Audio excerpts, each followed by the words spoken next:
আমাদের সঙ্গে এই আয়োজনে একটা পর্যায়ে যুক্ত হবেন বিএনপি নবনির্বাচিত এমপি নওগাঁ ৩ আসনের ফজলে হুদা বাবুল, এবং এই মুহূর্তে আমি দেখতে পাচ্ছি জগন্নাথ বিশ্ববিদ্যালয়ের চেয়ারম্যান রাষ্ট্রবিজ্ঞান বিভাগের অধ্যাপক মেজবাউল আজম সওদাগর। আপনাকে স্বাগত জানাচ্ছি জনাব মেজবাউল আজম সওদাগর, এবং বাংলাদেশ সুপ্রিম কোর্টের আইনজীবী ব্যারিস্টার এম সরওয়ার হোসেন, তিনি তো আছেনই। আপনাদের সবাইকে আমন্ত্রণ জানাচ্ছি, কৃতজ্ঞতা জানাচ্ছি আমাকে সময়টা দেওয়ার জন্য। শামসুল লিটন, আপনাকে দিয়ে আলাপটা শুরু করি। মানে আমরা আসলে একটু ডিসেকশন করছিলাম, ঘাটাঘাটি করছিলাম, বিশ্লেষণ করার চেষ্টা করছিলাম যে 50 জনের যে বড় মন্ত্রিসভা, এর ভিতরে 40 জনে আমরা প্রথমবারের মতন মন্ত্রিসভায় দেখতে পাচ্ছি। একই সঙ্গে কয়েকটি নাম বড় আকারে আসছে, যেমন ববি হাজ্জাজ, নুরুল হক নূর, জুনায়েদ সাকি, তারা মন্ত্রিসভায় আছেন। অনেকে প্রশ্ন করছেন মন্ত্রিসভায় আন্দালি পার্থ কেন নেই। নিশ্চয়ই সেটার একটা ব্যাখ্যা আছে। সবচেয়ে বড় একটা বিষয়, আমাদের পররাষ্ট্রমন্ত্রী হিসেবে টেকনোক্র্যাট খলিলুর রহমান, তার থাকাটা নিয়ে এনসিপির একটা আপত্তি আছে, জামাত ইসলামের একটা আপত্তিও রয়েছে যে তিনি থাকলে এক পেশে ব্যাপারটা স্পষ্ট হবে আর কি নির্বাচনে। কি বলবেন আসলে আপনার অবজারভেশন? আমি শেষটা দিয়ে শুরু করি। অন্তর্বর্তীকালীন সরকার কিন্তু তত্ত্বাবধায়ক সরকার ছিল না, অর্থাৎ বিভিন্ন দলের কাছ থেকে সংগৃহীত নামের একটা তালিকা নিয়ে অন্তর্বর্তী তত্ত্বাবধায়ক সরকারের যে ফ্রেমওয়ার্ক অতীতে আমরা দেখেছি, এই সরকার কিন্তু তা নয়। এই সরকারটা একটা জনতার সরকার ছিল, এই সরকার একটা অভ্যুত্থানের সরকার ছিল, কেউ বিপ্লবের সরকার বলেছেন, আমি বলি যে জনতার সরকার। তো জনতার সরকারে ইনারা নির্দলীয় হতে হবে অথবা নির্দলীয় কোনো দলে যাওয়া যাবে না, এমন কোনো এগ্রিমেন্ট অথবা এমন কোনো আন্ডারস্ট্যান্ডিং কিন্তু রাজনৈতিক দলগুলোর মধ্যে হয়নি। সুতরাং এই কথাটা প্রাসঙ্গিক হবে না যে এই উপদেষ্টা পরিষদের কেউ যদি রাজনৈতিক সরকারে যান, এটি ওই আন্ডারস্ট্যান্ডিং এর ব্যত্যয় হবে, কারণ এমন কোনো আন্ডারস্ট্যান্ডিং আমরা গত 18 মাসে আমরা দেখিনি এবং এরকম কোনো ব্যাপারও আসেনি। এখন কথাটা হচ্ছে যে প্রধানমন্ত্রী তারেক রহমানের যে সরকার, অর্থাৎ প্রধানমন্ত্রী তারেক রহমান, তিনি তার সরকারে 10% টেকনোক্রেট মন্ত্রী নিতে পারেন সরকারের সাফল্যের জন্য। তিনি যে 90% তিনি এমপিদের মধ্য থেকে নিয়েছেন, এবং অনেক বড় বড় নেতাও কিন্তু এবার ইলেকশনে হেরে গেছেন। সুতরাং স্বাভাবিকভাবে আমি সবার নাম বললে অনেক বড় হয়ে যাবে। তো আমি জাস্ট বিএনপি সহযোগী হিসেবে এলডিপি যে রেদওয়ান সাহেব, উনি বারবার এমপি হয়েছেন, মন্ত্রী হয়েছেন, বিভিন্ন সময় তিনি হেরেছেন, এরকম অনেকেই আছে। তো এখন কথা হচ্ছে যে হেরে যাওয়া মানুষদের মধ্য থেকে থেকে আরেকটু ফ্রেশ যারা বিভিন্ন ক্ষেত্রে সাফল্য দেখিয়েছেন। দেখুন, ডক্টর খলিলকে আপনি যেভাবেই বলুন, অনেক ক্রিটিক তাকে বলেন তিনি মার্কিনদের স্বার্থ রক্ষা করেন, অনেক ক্রিটিক তাকে বলেন তিনি তাদের কারো কাছে আমি এভিডেন্স দেখিনি যে তিনি হচ্ছেন সিআই এজেন্ট। এই কথাগুলো আমাদের দেশে খুব রেটরিক, খুবই বলা হয়ে থাকে। কিন্তু তিনি যে বিষয়গুলো হ্যান্ডেল করেছেন, বিশেষ করে আমি বলবো যে মার্কিন যুক্তরাষ্ট্রের সঙ্গে যে নেগোসিয়েশনগুলো হয়েছে ট্যারিফের ক্ষেত্রে, সেক্ষেত্রে তিনি আমাদের বাংলাদেশের যে ডক্টর ইউনূসের সরকার সফল হয়েছে, এবং সেখানে তার একটা বিশেষ রোল আমরা দেখেছি। দ্বিতীয়ত হচ্ছে যে আমাদের যে রোহিঙ্গাদের যে ইস্যুটা, এই গত 1.5 বছরের নানা কারণে পরিস্থিতি আরও ডেটোরেট হতে পারত। সেখানে উনি কিন্তু সামরিক এবং ডিপ্লোম্যাটিক এই দুটো ব্যাপারে, সামরিক ব্যাপারগুলো আসলে সম্ভব না এখানে, কিন্তু জাতিসংঘের যে উদ্যোগগুলো, এই উদ্যোগগুলোকে সহযোগিতা করতে গিয়ে অনেকের সমালোচনার মুখোমুখি হয়েছেন। কিন্তু আমাদের এটা বুঝতে হবে, জাতিসংঘকে আমাদের সহযোগিতা করা ছাড়া কোনো উপায় নেই। অনেক সময় দেশপ্রেমের স্বার্থে আমরা অনেক ব্যাপারে সমালোচনা করি, কিন্তু সেই ক্ষেত্রে একজন পলিসি মেকার অথবা একজন মিনিস্টার অথবা একজন অ্যাডভাইজারকে দেশের স্বার্থ এবং আঞ্চলিক এবং আন্তর্জাতিক যে শক্তিগুলোর সঙ্গে সমন্বয়, এটা ভীষণ ইম্পর্টেন্ট। সেক্ষেত্রে বাংলাদেশের জন্য ত্রিশঙ্কু একটা অবস্থা ছিল, এবং এখনও আগামী দিনে আমরা কিন্তু শুধু রোহিঙ্গা বিষয়ে যদি বলি, আমাদের যে বার্মিজ যে মিশন, অর্থাৎ মায়ানমারের যে মিশন আছে, আমাদের যে এখানে ফরেন অফিসের যে অংশগুলো রোহিঙ্গা নিয়ে কাজ করেছে, এবং রোহিঙ্গা বিষয়ক তিনি স্পেশাল অ্যাডভাইজারও ছিলেন ডক্টর ইউনূসের, সেই ক্ষেত্রে এই গত 18 মাসে যে কয়েকটা জায়গায় সাকসেস আছে, তার মধ্যে এটাও একটা সাকসেস। আমরা কিন্তু জানি ওটা কিন্তু অগ্নিগর্ভ হয়ে আছে, এবং সেখান থেকে কিছু অ্যাশ যদি বাংলাদেশে পড়তো।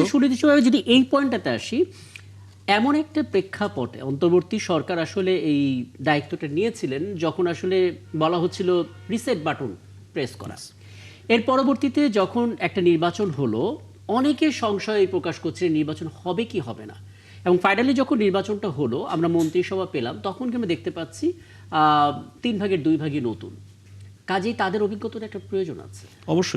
অবশ্যই অভিজ্ঞতার প্রয়োজন আছে, কিন্তু তারা রাজনৈতিক জীবনে যতটা অভিজ্ঞ এবং জনগণের আস্থা অর্জন করেছেন, এবং এই নির্বাচনটি অনেক ভাইব্রেন্ট, অনেক প্রতিযোগিতাপূর্ণ হয়েছে। আমরা দেখেছি 60% মানুষ ভোট দিয়েছে জি। এবং এই ভোটটা কিন্তু উৎসব ছিল। এই উৎসবের পরিবেশ আমরা 2001-এর পরে কখনো দেখিনি। ইভেন এর চেয়ে অনেক বেশি ভোট দেখানো হয়েছে 2008-এ, কিন্তু 2008-এর ফলাফল বিশ্লেষণের পর দেখা যায় মাত্র 22 সেকেন্ডে প্রতি বুথ এবং সংগৃহীত ভোটের সংখ্যায় 22 সেকেন্ড এসেছিল একদম, ইজিক্যাল টু। তো 22 সেকেন্ডে একটা ভোট পড়তে পারে না। আমি- সো 80টা কেন্দ্রে সেখানে যে গবেষণা দেখা গিয়েছিল বড় ধরনের একটা মেকানিজম হয়েছিল তার ফলে, এবং আমি এবার দিয়েছি 3 মিনিট লেগেছে। সো আমি বিশ্বাস করি 2008-এর নির্বাচন ভয়েড একটা ইলেকশন।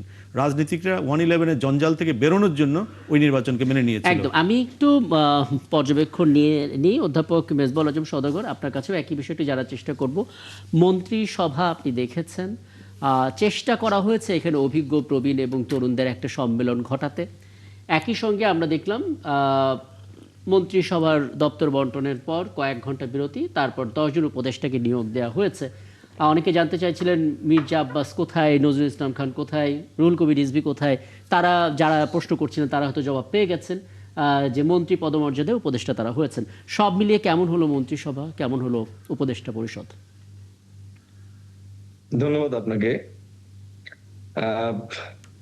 মন্ত্রিসভা গঠনের ক্ষেত্রে যে আপনার যে যে সিমটমটা আমরা আগে থেকে পাচ্ছিলাম বা যে মেসেজটা আমরা আগে থেকে পাচ্ছিলাম যে প্রবীণ এবং নবীনের একটা সমন্বয় ঘটানো হয়েছে, তো সেটির আমরা সুস্পষ্ট লক্ষণ একটা দেখতে পাচ্ছি। জি। আর এখানে একটা খুব আমি বলবো যে একটা অবিশ্বাস্য ঘটনা ঘটেছে, যেটি পররাষ্ট্র মন্ত্রণালয়ের ক্ষেত্রে সেখানে যে কথাটা আলোচিত হচ্ছে এই মুহূর্তে, সেটা হচ্ছে যে এই যিনি পররাষ্ট্র উপদেষ্টা ছিলেন আগে, খলিলুর রহমান। সিকিউরিটি অ্যাডভাইজার ছিলেন, জি, তো তিনি তার ক্ষেত্রে বিএনপি থেকে প্রথম দিকে একটা দাবি উঠেছিল যে তাকে যেন সেখান থেকে অপসারণ করা হয়, জি। এই দাবিটা উঠেছিল। সেক্ষেত্রে তিনি আবার পরবর্তীতে এই সরকার মন্ত্রী হিসেবে শপথ নেবেন, এটা অনেকের কাছে অবিশ্বাস্য ছিল। তো এখন বিষয়টা যেটা মনে হচ্ছে যে প্রধানমন্ত্রী তারেক রহমান তিনি যেটা চিন্তা করেছেন, তিনি সবকিছুর ঊর্ধ্বে উঠে আপনার এখানে টেকনোক্র্যাট মন্ত্রী হিসেবে যাদেরকে তিনি নিয়েছেন তার যোগ্যতা, দক্ষতা এবং সময়ের প্রয়োজনে যে কি ধরনের মানুষ এখানে দরকার, কে কোন পরিস্থিতিতে ডিল করতে পারবে, তিনি আসলে দেখা যাচ্ছে যে সেই বিষয়টাকে তিনি এখানে গুরুত্ব দিয়েছেন।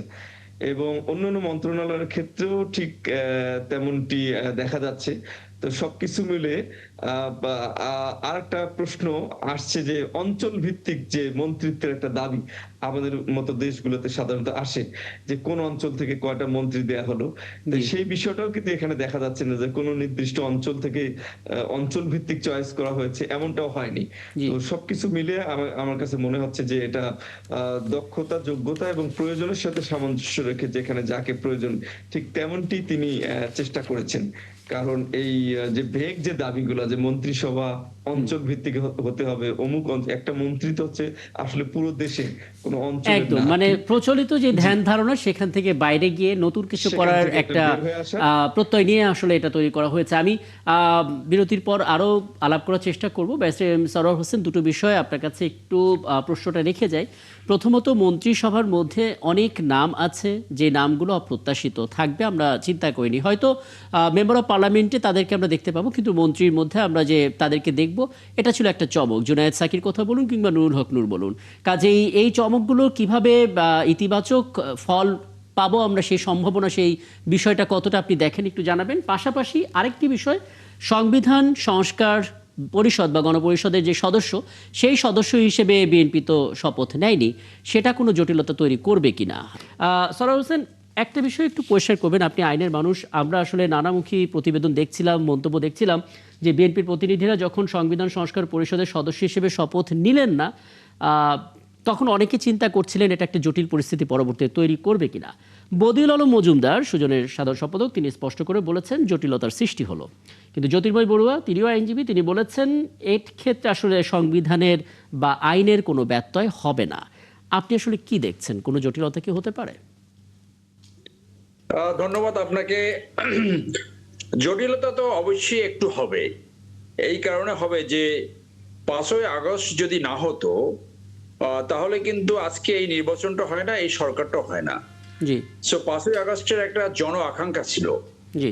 যে ম্যান্ডেট, আপনি জন ম্যান্ডেট যদি বলেন, বিপ্লবী পরবর্তীতে ম্যান্ডেটের কিন্তু কোনো ঘাটতি থাকে না। জি এবং আমাদের অ্যাপিলেট ডিভিশনে কিন্তু জাজমেন্ট রয়েছে, safety of the people, safety of the state is the highest law. তো সবকিছু কিন্তু সংবিধানের ভাবে হয় নাই। অন্তর্বর্তীকালীন সরকারও কিন্তু সংবিধানের কোনো প্রভিশন অনুযায়ী হয় নাই। তো অন্তর্বর্তীকালীন সরকারটা ছিল আউটকাম অফ দ্য রেভলিউশন। তো সেইখানে সেই রেভলিউশনের প্রেক্ষাপটে এই যে 18 মাস তারা সরকার চালালো, এই সরকারটা চালালো কি ভিত্তিতে? ওই যে জনভিত্তি, যে যার মাধ্যমে আওয়ামী লীগ পালিয়ে গেছে এবং জি। নতুন সরকার গঠন হয়েছে। জি তো আপনারা তো এই সংস্কার কমিশন করলেন, সেখানে প্রায় 6 মাস ধরে মিটিং হয়েছে, সেখানে নোট অফ ডিসেন্ট রয়েছে। তো জন আকাঙ্ক্ষা ছিল যে এই সংবিধান সংস্কার যেটা, এইটার যে শপথ, সেই শপথটা একই দিনে হবে। জি বিএনপি যে কারণটা এখানে দেখিয়েছে যে এই বিধানটা ইনসার্ট করে তারপরে তারা এখানে সিদ্ধান্ত নেবে, এইটা কিন্তু শপথ নেওয়ার পরেও করা যেত। আচ্ছা তাহলে শপথ নেওয়ার পরে কি হতো, যে আপনি যদি এখন আগে একটা অ্যামেন্ডমেন্ট করেন তাহলে 17th অ্যামেন্ডমেন্ট হয়ে যাবে। 17th অ্যামেন্ডমেন্ট করে তারপর আপনি এই প্রভিশনটা ঢুকালেন, এই যে আচ্ছা আচ্ছা সংস্কারের। এখানে তো আরেকটু এখানে- একটু বোঝার চেষ্টা করি। মানে সালাউদ্দিন আহমেদ যে কথাটা বলেছিলেন যে আমাদের সংবিধানে তো ধারণ করতে হবে, আমাদের আগে মেম্বার অফ পার্লামেন্ট হিসেবে শপথটা নিয়ে আমাদের আগে পার্লামেন্টে ঢুকতে হবে, তারপরে সেখানে গিয়ে আমরা পরবর্তী ধাপগুলো সদস্য গণপরিষদ সদস্য হিসেবে শপথ নিয়ে সেই সংস্কারের কাজগুলো করব। এটাতে কি মানে খুবই অযৌক্তিক ছিল কি বিষয়টা? না, এই কথাটা তো এই প্রথম বললেন। তো সেইটা যখন সংস্কার কমিশনের আলোচনা চলছে তখন বললে তো জনগণ মেন্টালি প্রিপেয়ার থাকতো যে এইটা বিএনপির অবস্থান। তো এই অবস্থানটা হঠাৎ করে আসাতে মানসিকতার একটা মানে ভিন্ন ধারণা চলে যেতে পারে যে আপনি শুরুতেই সংস্কার বিরোধী অবস্থান নিলেন কিনা, এই আলোচনাটা কিন্তু সামনে আসতে পারে। তো আমি যেটা বলছিলাম যে আপনি সংবিধানে ধারণ করতে হলে কি করতে হবে, আর একটা অ্যামেন্ডমেন্ট করতে হবে শুরুতে। অ্যামেন্ডমেন্টের যথাযথ যথাযথ অবস্থান তো বিএনপি রয়েছে, যেহেতু 2/3 মেজরিটি রয়েছে।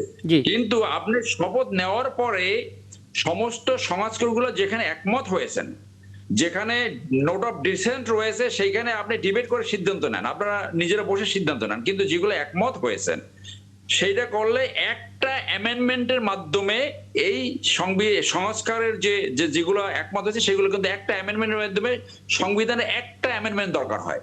তো বুঝতে আপনি যদি পারছি। আগে প্রভিশন ঢুকান তাহলে একটা 17th হবে, জি। এরপর যদি আপনি আবার অ্যামেন্ডমেন্ট করেন তাহলে 18th অ্যামেন্ডমেন্ট হবে। তো কোনটা বেটার? আপনি যদি এইটাকে সিগনেচার করে তখন এইভাবে যেতেন তাহলে কিন্তু মানসিকতার একটা ভুল মেসেজ যেত না। এখন কিন্তু মানসিকতার একটা ভুল মেসেজ যেতে পারে যে আপনি কখনো এটা বললেন না, এবং অনেকেই যারা হাইলি ক্রিটিক তারা কিন্তু এই পয়েন্টটা সামনে আসবে যে বিএনপি শুরুতেই সংস্কার বিরোধী অবস্থান নিয়েছে। যে আপনার বক্তব্য বিএনপি একেবারে পরিষ্কার, একেবারে পরিষ্কার। কারণ যারা জেলে হ্যাঁ ছিল তারা আজকে 5ই আগস্ট না হলে আজকে এই অবস্থান সৃষ্টি হয় না। তো এইটা বুঝতে বেনিফিট পারছি। ব্যাস এম সরোয়ার হোসেন, আপনি আসলে খুব চমৎকার করে ব্যাখ্যা করেছেন।